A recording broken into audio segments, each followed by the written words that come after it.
हैरानी ये है, प्रभु आपसे कुछ लेता नहीं और देता ही देता है, देता ही देता है। क्यों ना करें उससे प्यार। तकलीफ क्या है? जो सारी तकलीफों को मिटा दे, जो पहाड़ जैसी बीमारियों को कंकर में बदल दे, जो हमें गाइड करे कि हम परमानंद में कैसे रह सकते हैं, बेगमपुर के बादशाह कैसे बन सकते हैं, उससे प्यार क्यों ना करें। और उसी के प्यार में लज्जत। दुनिया में रहते आपको जो भी स्वाद अच्छा लगता है, मीठा, कड़वा, नमकीन, जो भी अच्छा लगता है, अलग अलग टेस्ट होता है। किसी को नमकीन अच्छा लगता है, किसी को मीठा अच्छा लगता है, पर वो मालिक के प्यार ऐसा आनंदमय है, ऐसा खुशी देने वाला है, ऐसा लज्जतदायक है कि अगर आप उससे प्यार करेंगे, चाहे आपका टेस्ट कैसा ही क्यों ना हो, वो उससे अरबों गुना ज्यादा आपको प्यार और वो मजा देगा, और वो परमानेंट रहेगा, बार बार खाने पीने की जरूरत नहीं पड़ेगी। तो क्यों ना करें प्रभु से प्यार, क्यों ना करें अल्लाह राम से प्यार। करना चाहिए, कोई लॉस नहीं, इन्वेस्ट कुछ नहीं करना अपने। अदरवाइज कोई बिजनेस ले लो, कोई व्यापार, डॉक्टर के पास जाओ, वैद्य के पास जाओ, दवाई दे देगा लेकिन पैसा तो लेगा ना भाई। लेकिन ये मालिक राम, अल्लाह, ईश्वर, ओम हरि एक ऐसा डॉक्टर है जो बीमारी भी दूर करता है और बदले में लेता नहीं, देता भी है कि ले बेटा तेरी बीमारी भी दूर, और ये ले बरकतें, ये ले लाभ, जितना मर्जी लेता जा, वो तेरी हिम्मत, तेरा दामन तेरी झोली जैसी होगी, उससे कई गुना ज्यादा वो बख्श देगा। बस तूने अपनी झोली को फटने नहीं देना। कहने का मतलब वचनों पे पहरा दीजिए, वचनों पे अमल कीजिए। वचनों पे अगर अमल करोगे, वचनों पे अगर पहरा दोगे, तभी मालिक की तमाम खुशियां आपको मिलेंगी, तभी उसकी रहमतों के हकदार आप बन पाएंगे। तो हमेशा उस परम पिता परमात्मा की भक्ति में आनंद है, उसके प्यार में खुशियां हैं। इसलिए तो दीवाने अपना सब कुछ लुटा बैठते हैं दुनिया की निगाह में, पर कोई क्या जाने वो सब लुटा के सब कुछ पा जाया करते हैं।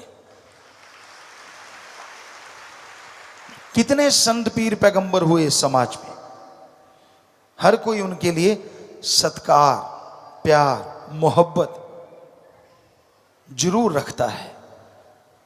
दिलों में डेरे हैं उन संतों के, पीर पैगंबरों के। लेकिन कितने गुनाहगार हुए, कितने ठग चोर भयानक हुए, कोई नाम लेना नहीं जानता। सदियां गुजर गई, होते आए हैं बुराई के नुमाइंदे, लेकिन अगर कोई याद भी करता है तो बुराई के प्रतीक के रूप में। और संतों के लिए तो इज्जत से सिर झुक जाता है, जिन्होंने सारी जिंदगी समाज सुधारने के लिए लगाई हो। आप कुछ दिन घर से बाहर रहते हैं तो कैसा हो जाता है, जरा सोचिए। वो सारा टाइम ही आपके लिए तड़पते हैं, आपके लिए मालिक से दुआ, अरदास, प्रार्थना, विनती, दुआ करते हैं कि मालिक तेरी रियायत, तेरी प्रजा को सुखी रख, उसको खुशियां दे, उस पे रहमो करम कर। अब जो सुनेगा तो वो मालिक सुनता है, और उनके अंदर वाणी आती है, शब्द आते हैं। आज की भाषा में कहें, कुछ भी भाषण कह लीजिए, सॉन्ग कह लीजिए, कविता कह लीजिए, उनके अंदर उतरती है और वो धड़ाधड़ बोलते चले जाते हैं। उनको तुकबंदी की जरूरत नहीं पड़ती, मालिक अपने आप तुकबंदी करता चला जाता है। तो क्यों नहीं होगी इज्जत उनके लिए? क्यों? क्या गुनाह किया उन्होंने? आदमी गुनाहगार हो सकता है, उनके पवित्र ग्रंथों को पढ़ के देखो, किसी भी धर्म के पवित्र ग्रंथ ले लो, उनमें तो इंसानियत के जज्बे से भरपूर हमें ऊर्जा मिलती है, शक्ति मिलती है। तो इंसान गलत हो सकता है, पहनावा वैसा पहन के गलत कर्म कर सकता है, पर हमारे संत पीर पैगंबर ना गलत थे, ना गलत हैं, और ना उनकी वाणी कभी गलत होगी। वो कभी किसी को गलत गाइड कर ही नहीं सकते। वो तो अच्छे कर्म करने की प्रेरणा देते हैं, सच के राह पे चलने की शिक्षा देते हैं। हाँ, इंसान का दिमाग शैतानी, मन जब हावी हो जाए तो वो उन्हीं वचनों को तोड़ मरोड़ के पेश करता है, और इंसान को गुनाहगार बना देते हैं। तो ये पाप कर, ये पाप नहीं होता, ये तो भक्ति है, ये कर्म कर। अरे हर धर्म के पहले शब्द हैं रहम रहम रहम, ये पहले अल्फाज है। रहमाने रहीम कुछ भी ले लीजिए, किसी भी धर्म को ले लीजिए, दया रहम की भावना सब धर्मों में भरी है। अब जरा सोचिए, आप पशु को मारो, आदमी को मारते हो, गलत काम करते हो, कैसे मालिक खुश होगा और कैसे स्वर्ग जन्नत इंसान को नसीब होगा जब वहां लिखा है रहम करो, आप बेरहम हो जाते हैं। तो ये शिक्षा देने वाले ही त्रोड़ मरोड़ के संत पीर पैगंबरों के वचनों की बेअद भी करते हैं, वरना उन्होंने तो एक ही बात सिखाई है, बेगर्ज मोहब्बत करो, निस्वार्थ प्यार करो, तो मालिक अल्लाह राम जरूर मिलेगा।